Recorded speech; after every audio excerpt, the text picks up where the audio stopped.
Let's turn the page and go to another chapter. Remind you of all the events in Belarus over the past 24 hours. The country's dictator, President Alexander Lukashenko, released 14 political prisoners on Saturday after a rare visit to Belarus from US-Ukraine envoy Keith Kellogg.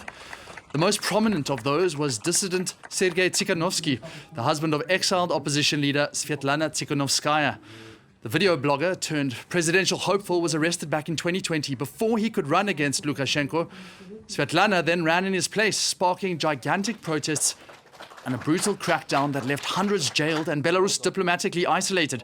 Official results of that election handed Lukashenko his 6th term in office, but they were denounced by the opposition and the West as a sham. Sviatlana was forced into exile in Lithuania a day later. Now, earlier today, there was a press conference in Vilnius, Lithuania, and we got to hear the first words of Sergei upon his release.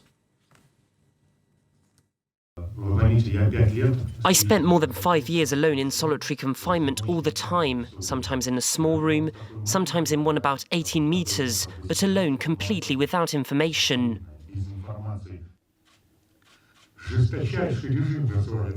It is called the harshest regime. Nothing is allowed, no lawyers, no complaints, no letters, nothing. You just sit in your cell.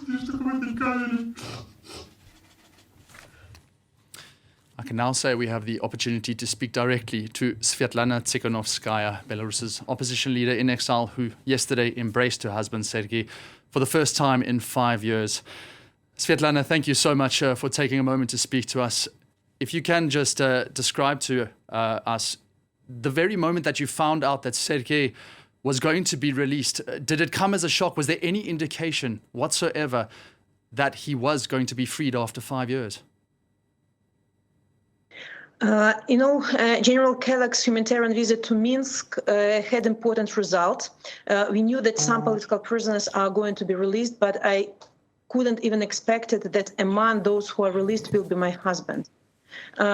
Because, he's so-called enemy to Lukashenko is the person who dared to challenge Lukashenko back in 2020. So we really wanted as many people released as possible. But when yesterday at midday, somebody called me and I heard my husband's voice that, my dear wife, I am free. I'm crossing the border. I was really astonished. I couldn't expect this, but in a couple of hours after this call, I managed to hug my husband, and my children managed to see their daddy in 5 years. I heard from your husband earlier in the press conference today. He spoke very emotionally about the fact that your daughter didn't recognize him. I just wonder, how do you go about rebuilding your family? Take yourself out of the politics of all of this. It's such a long time and there's so much to reconcile. Where do you begin? Look, 5 years is a huge period of time, and all these 5 years my husband was kept isolated, and many people are still suffering in jails. And my husband is very brave, he's energetic, and he's really want, to dive into our democratic movement to continue fight with Lukashenko's regime. So our ultimate goal is to release all political prisoners, the number of which at the moment more than 1,000, and try to hold free and fair elections in Belarus. Where do you go from here now in exile? It's been 5 years of struggle and you've tried to rally support as much as possible. But nonetheless, Lukashenko won another election this year and now seems to be seeking some kind of at least a favor from the United States, which is not something that has been going his way in the past. So who are you going to be looking for help? For 5 years, we have been enjoying real support and solidarity from the democratic world, our democratic allies. We saw how principled and firm our partners regarding Lukashenko's regime. Lukashenko is not recognized as legitimate ruler. Democratic partners are working with democratic forces of Belarus. But of course, these diplomatic steps to release political prisoners are of extreme importance, and we deeply appreciate President Trump, General Kellogg, and U.S. State Department for their tireless work to achieve this. Together with continued pressure and support from European Union, this action showed that real power of global solidarity and diplomacy. However, this mission to Minsk should not give any legitimacy to Lukashenko's regime, which remains brutal and rejected by Belarusians. So Lukashenko is selling our country, our independence, sovereignty of Belarus to Russia. He is continuing to threaten our Western neighbors, and he's continuing to keep millions of Belarusians in jail. So we have to continue this policy of pressure of the regime supporting people until real changes will take place in Belarus. You talk about those 1,100 political prisoners who are still in Belarusian jails. Two of those I can speak of: Nobel Peace Prize winner Ales Bialyatsky, a personal friend of yours as well, activist and musician Maria Kolesnikova. Do we have any word on them? Do we know anything about their whereabouts? Many people, including Ales Bialyatsky, our prominent human rights defender, and Maria Kolesnikova, they are kept incommunicado mode. So it means that they don't have possibility to communicate with their relatives, no letters, no lawyers. So it's like full isolation. But of course, with joint efforts of United States of America, Democratic Forces of Belarus, European Union, we have to make a regime to release people.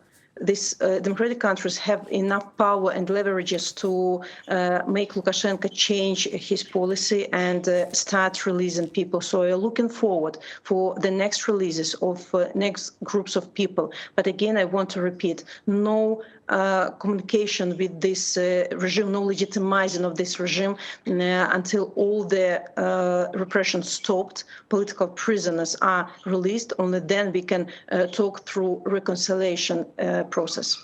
Sviatlana, you've mentioned no communication, and yet the United States did communicate, obviously, with Lukashenko to secure the release of your husband. Normally, with any kind of prisoner release, there is some sort of a trade, and I don't suppose that you know at this stage exactly what led to the release. So why now? Your aide, I do believe, said that it was just good enough for Keith Kellogg to visit. Look, we know that the United States is making efforts to secure the release of all Belarusian political prisoners, and we're absolutely grateful for that. I actually doubt that a meeting with Lukashenko will help somehow to end the war, and it could be the point of discussion of this meeting. Lukashenko is not an independent actor, but it can help release political prisoners, and it happened. So it's, such meeting risks, of course, legitimizing Lukashenko. He's a war criminal and co-aggressor in Russia's war against Ukraine. He must be held accountable.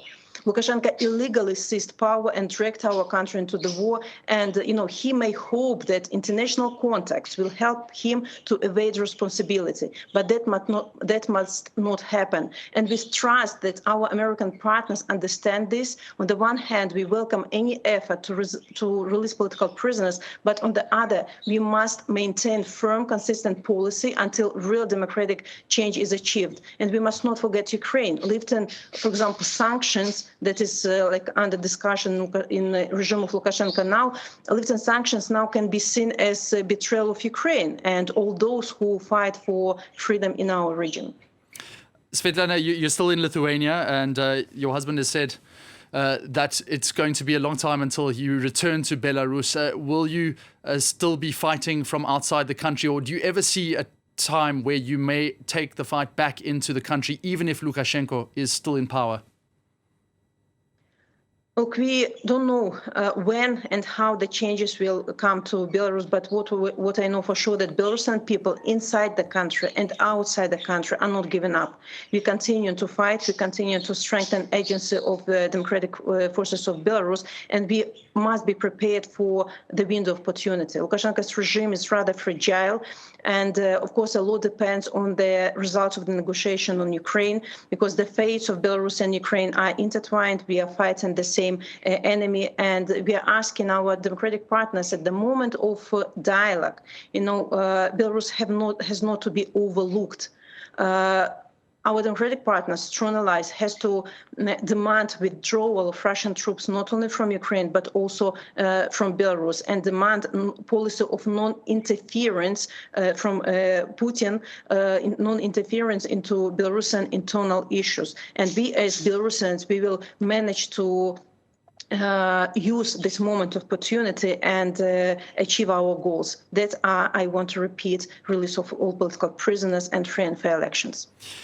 That's on the diplomatic front and applying pressure to the Lukashenko regime from the outside. Now, as we carry on going back to, there are many people still in the prisons of Belarus, even back from 2020 when those mass protests were started from that build-up to the election and you taking over as opposition leader.